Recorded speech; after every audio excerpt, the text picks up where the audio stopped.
우리 빌립보서 강의 세 번째 시간입니다. 우울해도 할 일을 하는 사람이란 제목으로 말씀 증거합니다. 우울해도 할 일을 하는 사람.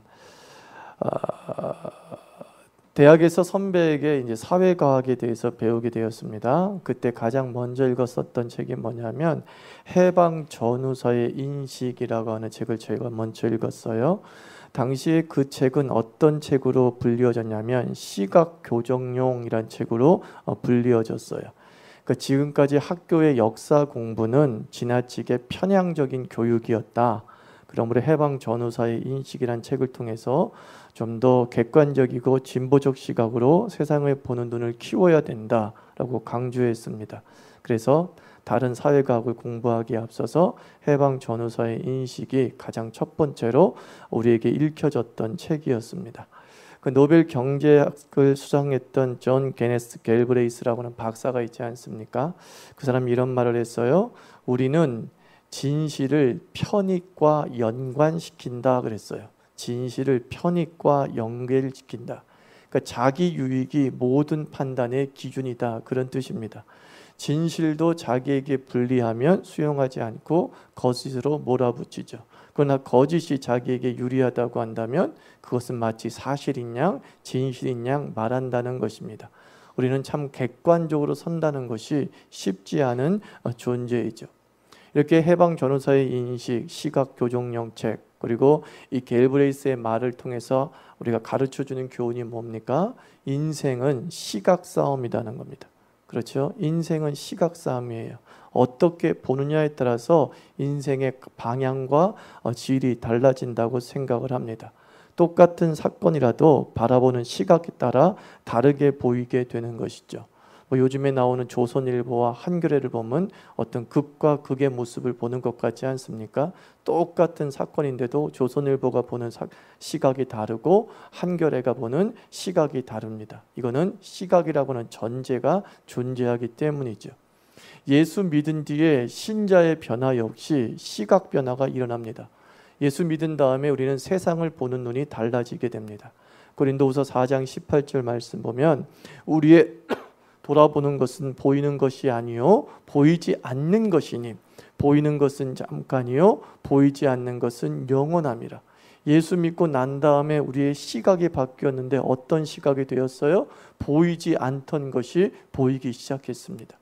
지금까지는 보이는 것이 전부인 줄 알았는데 믿음의 시각이 우리로 하여금 보이지 않던 것을 보게 하고 그리고 그 보이지 않던 것을 본 그것으로 말미암아 자신의 현실을 평가하게 되는 겁니다. 열왕기하 7장에 그 유명한 엘리사와 아람 군대 이야기가 나오지 않습니까? 아람 군대가 엘리사 한 명 죽이겠다고 수만 명의 정예 부대를 이끌고 왔죠. 저는 이 구절을 읽을 때마다 감동이 됩니다. 하나님께 붙잡힌 한 사람은 군대를 동원해야 될 정도의 능력과 가치를 가졌구나. 한 사람을 죽이기 위해서 한 사람을 보내는 것이 아니라 하나님의 사람 한 사람을 이기기 위해서는 세상 모든 것이 동원돼도 불가능할 줄 믿습니다. 여하튼 엘리사는 그 수많은 아람 군대가 자기를 죽이겠다고 왔지만 요동하지 않았죠. 반면에 옆에 섰던 시종 게하시는 벌벌 떨었다라고 성경은 말씀하고 있습니다. 그 차이가 용기의 차이인가? 아니죠. 성경을 자세히 읽어보면 시각의 차이였음을 알 수 있습니다. 엘리사는 하늘에 천군 천사를 보았다라고 말씀합니다. 반면에 게하시는 무엇을 보았어요? 수많은 아람 군대를 보았죠. 무엇을 보느냐에 따라서 한 사람은 용기백백하고 한 사람은 벌벌벌 떨었다는 것입니다. 엘리사와 게하시의 차이는 시각의 차이였어요. 어디를 보느냐, 무엇을 보느냐, 그것이 엘리사가 되게 하고 게하시가 되게 한 것이죠. 그래서 엘리사가 게하시를 위해서 이렇게 기도하잖아요. 하나님, 저 게하시의 눈을 열어보게 하소서. 열어보게 하소서. 그의 시각이 바뀐다면 엘리사도 게하시도 엘리사와 동일한 용기에 찬 사람이 될 수 있었죠. 예수 믿기 전이나 믿은 후나 우리의 IQ, 우리의 지능 지수는 여전히 똑같다고요. 그리고 예수 믿었다고 학교가 바뀐 것도 아닙니다. 근데 이상하게 학교 생활이 기쁘고요. 또 공부도 할 수 있다는 용기가 생깁니다. 왜 그런지 아십니까? 눈이 열렸기 때문이죠.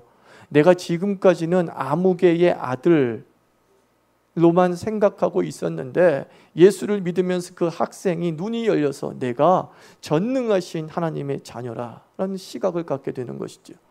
내 하나님께서 나를 너무나 사랑하셔서 자기의 독생자 예수 그리스도를 십자가에 못 박여 죽이실 정도로 나를 사랑하시고 세상의 모든 것을 나에게 기업으로 주시겠다. 이 성경의 시각이 사로잡히게 되니까 지능지수는 그대로예요. 학교는 바뀐 것도 없어요. 그러나 그 시각이 바뀐 그 학생이 바뀜으로 말미암아 그 이전과는 다른 삶을 살아가게 되는 것입니다. 시각이 얼마나 중요한지요. 오늘도 바울이 12절에서 이렇게 얘기하잖아요. 형제들아, 내가 당한 일이 도리어 복음 전파의 진전이 된 줄을 너희가 알기를 원하노라. 바울의 시각을 한번 보십시오. 바울이 지금 어디에 어떤 상황입니까? 감옥에 갇혀 있는 상황입니다. 얽매여 있는 상황입니다. 도대체 복음을 전한다는 것이 불가능한 상황에 놓여져 있었습니다. 그런데 바울의 시각은 무엇입니까? 그 매여 있는 상황이 도리어 복음의 진전이 됐대요. 복음의 진보가 일어났다고 하는 탁월한 해석을 하는 모습을 봅니다. 바울은 자신의 삶을 통해서 깨닫게 되는 하나님이 있었죠. 바울이 깨달은 하나님은 어떤 분이냐면 사실 예측할 수 없는 분이에요. 그게 바울이 깨달은 하나님이에요. 감옥에 갇힌 죄인 바울, 그가 할 수 있는 일이 무엇이 있겠어요? 아무것도 없었다고요. 그런데 그 감옥이 로마를 뒤집는 출발점이 될 줄이야 누가 알았겠냐는 거예요. 바울이 로마에서 갇힌 감옥은 어떤 곳이었습니까? 13절 보니까 시대의 감옥이었다, 친위대의 감옥이었다라고 말하고 있습니다. 황제의 감옥은 외국의 왕이나 귀족을 수감하던 곳이에요. 평민과 죄인은 들어오지도 못합니다.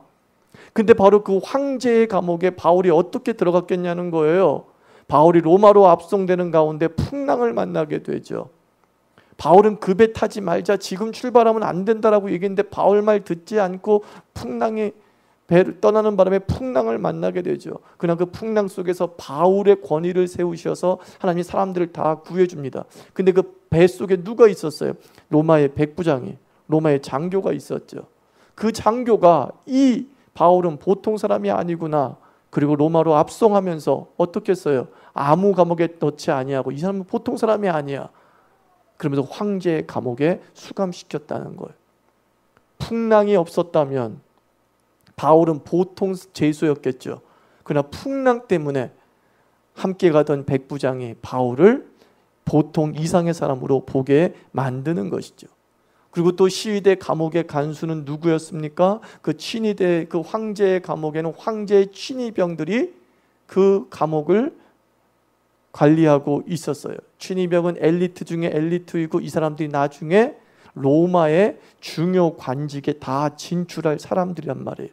로마의 정치를 좌지우지하는 정치가들이 배출되는 것이 황제의 친위병이었단 말이에요. 근데 그 친위병이 4명씩 하루 4교대 무려 16명이 바울 한 명을 지키고 있었던 거예요. 바울의 힘이 얼마나 근질근질 거렸겠어요. 쉬지 않고 바울이 복음을 얘기했을 거라고요. 그래서 그 열매가 13절이잖아요. 이러므로 나의 매임이 그리스도 안에서 모든 시위대 안과 그 밖에 모든 사람에게 어때요? 나타났느니라. 복음의 열매가 있었다는 거예요, 없었다는 거예요? 있었더라는 겁니다. 친위대 중에서 황제의 사람들 중에 예수 믿은 사람이 있었다. 바울은 그렇게 말하고 있습니다. 그래서 몇 년 지나면 네로 황제 핍박 때에 네로 황제의 삼촌이 예수를 믿었다는 역사적 기록이 있습니다. 도미티안 황제 핍박 때는요, 사실 그 도미티안 황제 어머니와 딸이 예수를 믿은 사람이었어요. 아십니까? 이게 어디서 비롯되어졌어요? 로마 감옥에서. 로마 감옥에서. 그리고 300년이 흐른 뒤에 7%밖에 되지 않는 기독교인이 로마 제국을 기독교 국가로 선포할 수 있었던 이유는 뭐냐면은 그 7%의 상당수가 로마의 귀족이었다는 거예요. 로마의 정치인이었다는 것이죠. 그래서 하나님은 다윗은 이러한 하나님을 내 낱말로 기가 막히게 묘사했잖아요. 나의 하나님은 신묘막측하시도다.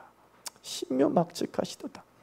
예측할 수는 없지만 하나님은 분명히 예측할 수 있는 것 한 가지, 하나님은 합력해서 선을 이루시고 하나님은 그의 자녀를 구렁텅이에 그대로 내버려 두시지 않는다는 것입니다. 그 절망의 상황조차도 하나님은 당신의 나라를 선포하고 당신의 백성을 모으는 하나님의 나팔수로 사용하시는 것입니다. 왜 바울에게 감옥 생활이 필요했는가? 우리는 지금은 분명히 말할 수 있잖아요. 하나님의 계획이었다. 우연이나 쓸모없는 사건이란 없죠. 그러므로 우리 그리스도인이 해야 될 일은 무엇이냐면 자기 할 일 계속하면 돼요. 이게 그리스도인이 할 일이에요. 바울은 좋은 환경이 만들어질 때까지 기다리지 않았죠. 있는 환경에서 자신이 해야 할 일을 했습니다. 내가 감옥에만 빠져나오면 복음 열심히 전해야지, 그렇게만 기도한 것이 아니라 자기가 처한 그 감옥에서 나는 이방의 사도로 부름받은 자이지, 내가 할 일 할래. 2년 동안 교대할 때마다 복음을 전하고, 그것이 귀족층을 변화시킨 것입니다. 조금만 어려우면 내려놓는 사람이 있습니다. 우울하다고 방콕하는 신자가 많습니다. 심리적 압박감을 느끼면 무력증에 빠져서 아무것도 안 하려고 합니다. 예배도 안 드립니다. 아침에 늦잠 잡니다. 주부들은 밥 안 하고 빨래도 안 합니다. 학생들은 공부 안 합니다. 우리는 어떻게나 환경에 휘둘리고 얼마나 정서에 휘둘리는지 몰라요. 우리는 하나님을 섬길 수 있는 최적의 환경만을 요구하고 있는 거예요. 그러나 바울은 우리에게 가르쳐 줍니다. 하나님은 신묘막측하신 분이기 때문에 우리에게 주어진 모든 환경은 하나님이 사용할 수 있는 도구인 줄 믿습니다.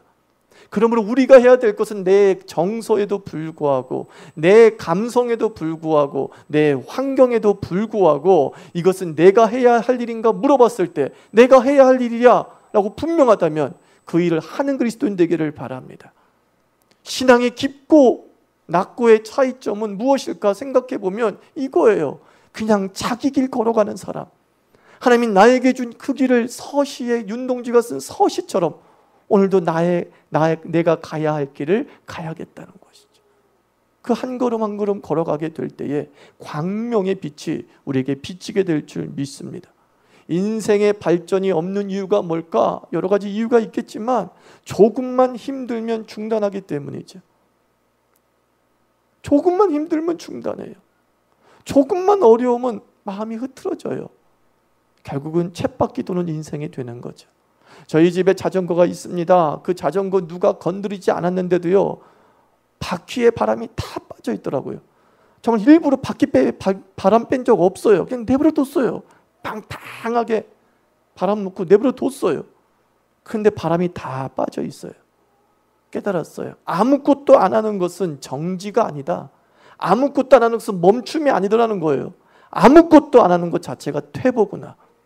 아무것도 안 하고 있으면 자전거의 바퀴가 돌지 않으면 뺑뺑했던 공기가 빠져나가는 겁니다.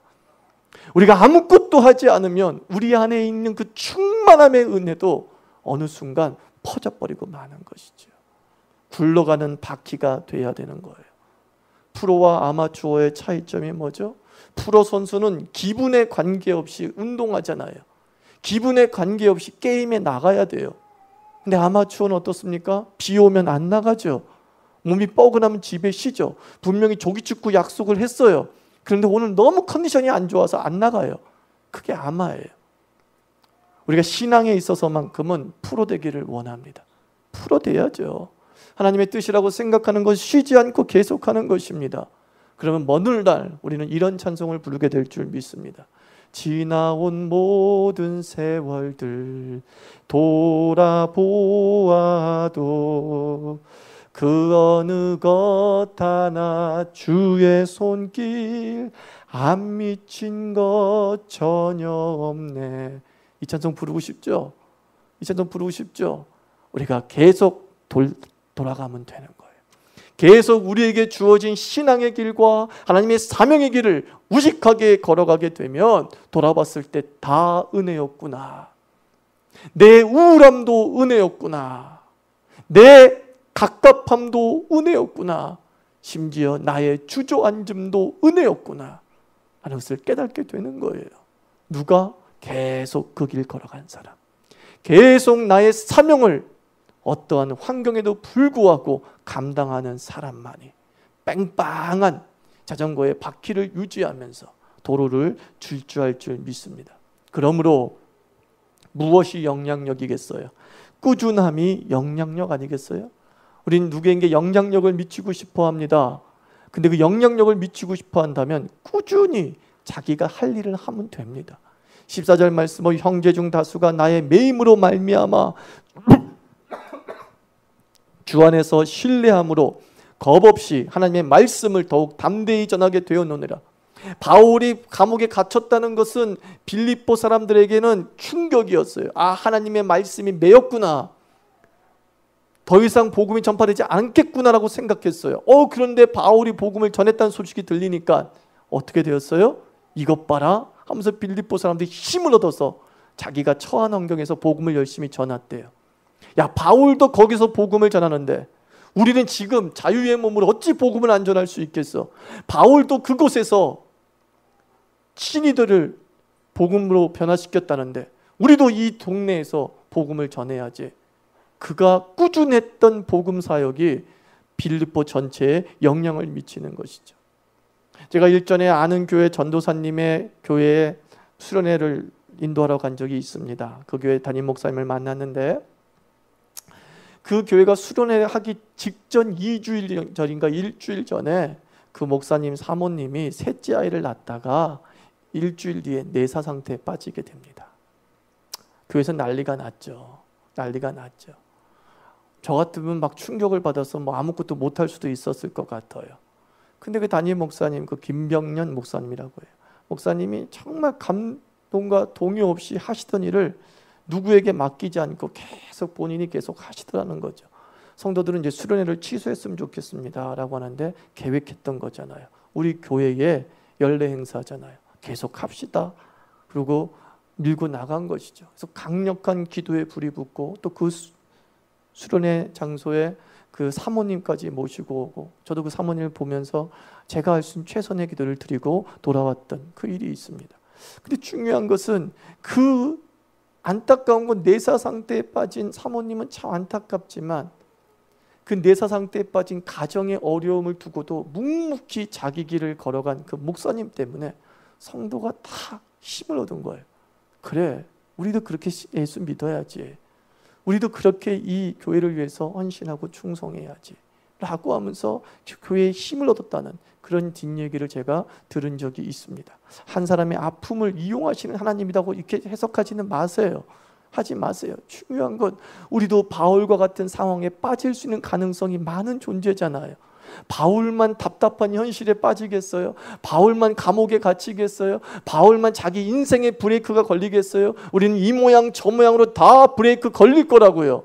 그 브레이크 걸릴 때 저는 여러분이 하나님의 신실한 자녀임을 증명하기를 부탁드립니다.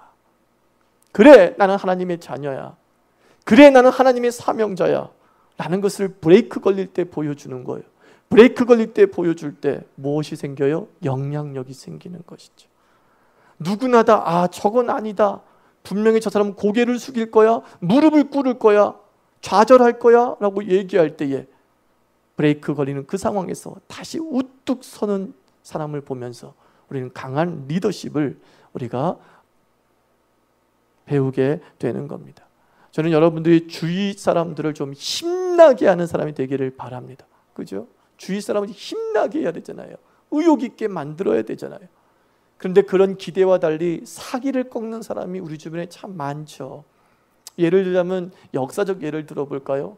우리 명랑이 최단기 내에 1000만 명을 돌파했다고 하는 이순신 얘기 한번 해봅시다.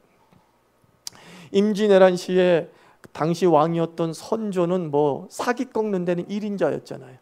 이순신이 막 승승장구했을 때 도리어 이순신에게 역적의 죄를 씌워서 막 죽이려고 했던 그런 일이 있었어요. 사기를 꺾어버리잖아요. 전쟁이 끝나고 난 다음에 이 선조가 공신책봉을 하는데 무신 1등급은 3명이었어요. 여기 당연히 이순신과 권율과 그 유명한 원균도 들어가 있어요. 근데 문신 1등급은 2명인데 여기까지는 제대로 정치하는 느낌이 드는 거예요. 그런데 이제 공신 2등급에서 기대가 여지없이 무너지는 거예요. 무신 2등급은 5명에 불과한데 문신 2등급은 31명. 임진왜란 때 누가 싸웠어요? 다 무신이 싸웠잖아요. 그러면 당연히 무신이 영광을 받아야 되잖아요. 미국이라는 나라가 2차 대전 때 그 전쟁에 앞장섰던 그 참모총장 아이젠허, 메가더 같은 사람이 영웅이 되지 않습니까? 무신들이. 그건 당연한 거잖아요. 근데 또 넘어져요. 그 다음에 3등급은 10명의 무신이 10명인데 문신은 무려 53명. 이 53명이나 함께 도망친 무신 4시가, 그리고 4시가 더 많고 또 전장에서 싸운 무신보다 4배 이상의 공신 책봉을 받게 되는 거예요. 그럼 그렇게 무신이 없었기 때문에 공신 책봉을 못했는가? 아니에요. 우리 잘 알고 있는 곽재우 알아요? 몰라요? 의병각재우 알잖아요. 이 의병각재우가 공신 책봉을 못 받아요. 진주성의 황신, 금산성의 고경명, 이런 사람들이 전혀 공신 책봉을 받지 못하고 다 제해버리는 거예요. 이 나라가 바로 서겠습니까? 임진왜란 거치면서 제대로 무장만 했으면 강하게 일어설 수 있는 나라가 이 공신책봉 기로 확 죽여버리니까 얼마 안 가서 우리 뭔 걸 겪습니까? 병자호란을 겪게 되는 거죠. 길을 꺾어버려요. 현대사도 마찬가지 아닙니까? 독립운동하면 3대가 망한다는 것을 옛날 TV 방송이 증명을 했잖아요. 그죠? 조사 결과 독립운동가의 후손들 중에 58%가 무직이래요. 19%가 노급에 종사하고 있고 학력은 대졸이 16%에 불과하고 증졸 이하와 무학이 50%예요. 50%. 누가? 독립운동가의 후손들이. 그래서 이런 현실에서 약 60%의 독립운동가의 후손들이 하층 생활을 하고 있대요. 그런데 친일파의 자녀들은 어떻습니까? 3천억 상당의 토지 반환 소송을 제기하고 있고, 우리나라 대통령의 우리나라의 국회의원의 상당수가 친일파의 후손이에요. 제가 어떤 이름을 얘기하면 걔도요? 이럴 정도로 친일파의 후손이 곳곳에 승승장구하고 있어요. 애국할 만 나겠어요? 세월호 사건으로 말미암아서 지금 어떤 운동이 벌어지고 있냐면 부모들이 이 나라를 떠나자라는 운동이 벌어지고 있어요. 윤일병 사건으로 말미암아 이제 군대 안 보낸다. 안 보낼 방법은 뭘까? 이민 가는 것밖에 없다. 이렇게 얘기하고 있어요. 의욕을 상실하게 만들어요. 모든 분위기를 어둡게 만들어요. 이런 나라가 어떻게 미래가 있는 나라가 될 수 있습니까? 우리 기독교인이 해야 될 일이 무엇입니까? 우리 기독교인이 해야 될 일은 마땅히 인정받을 사람을 인정해 주는 게 그 기독교가 할 일이에요. 저는 우리 교회에서는 절대로 돈 많다고, 학력 좋다고, 권력을 가지고 있다고 교회 중직위로 뽑히는 것은 용납할 수 없다라고 말씀을 드렸어요. 교회에 누가 충성을 다합니까? 정말로 고등학교 때도 고3 때도 수업을 예배 빠지지 않고 나와서 열심히 기도 생활을 했어요. 물론 걔가 교회 생활 때문에 대학 못 들어간 건 아니야. 근데 대학을 못 들어갔어요. 또는 좋은 대학 못 들어갔어요. 근데 고3 때 대학 시험 본다고 예배도 제대로 참석하지 않고 수련회도 안 가요. 근데 얘가 인류대를 갔어요. 근데 어떤 일이 벌어지지 않습니까? 걔가 대학부의 임원이 되고 회장이 되는 거야. 저는 그거 용납 못한다 그랬어요. 제가 대학부를 맡고 있을 때. 용납 못한다. 그러면 교회는 꽁가루 된다는 거예요. 주를 위해 충성한 사람들이 어느 순간 전면에 나서지 못하게 될 때에 그 교회는 희망이 없는 것이죠. 우리 함께 기도해야 됩니다. 우리 교회는 꾸준하게 좌절 속에서도 어려운 환경 속에서도 자기 믿음을 지키고 기도의 자리를 지키고 예배의 자리를 지킨 자가 리더십을 행사할 수 있게 해줘야 되는 거예요. 누가 리더입니까? 예배 많이 드리는 사람이 리더입니다. 교회에서는. 누가 리더입니까? 기도하는 사람이 교회의 리더가 되어야 되는 거죠. 그런 사람이 하나님의 뜻을 제대로 받아들여서 교회를 세속적으로 이끌어가는 것이 아니라 영적으로 바르게 이끌어갈 수 있으리라 믿습니다. 우리 모두가 다 좀 기꺾는 인생이 아니라 으쌰으쌰 바울처럼 분위기를 업시키는 그런 사람이 되었으면 좋겠어요. 찬물 끼얹는 사람이 아니라 정말 기름 붓는 그런 인생 되었으면 좋겠어요. 교회에 찬물 끼얹는 사람들은 이런 사람이 있어요. 기도하고 있습니다. 기도하는데 뭐라 그래요? 기도만 하면 뭐해? 전도해야지. 맞죠. 전도해야죠. 근데 왜 기도하는 사람 앞에서 꼭 그 얘기를 하냐고요. 그래서 전도해요. 전도만 하면 뭐하니? 목사님 설교가 지레서 다 떠나는데. 그래서 또 전도하는 거 갖고 뭐라 그래요. 목사님 설교 중에서 막 유머를 해요. 지루하지 않게 유머를 했어요.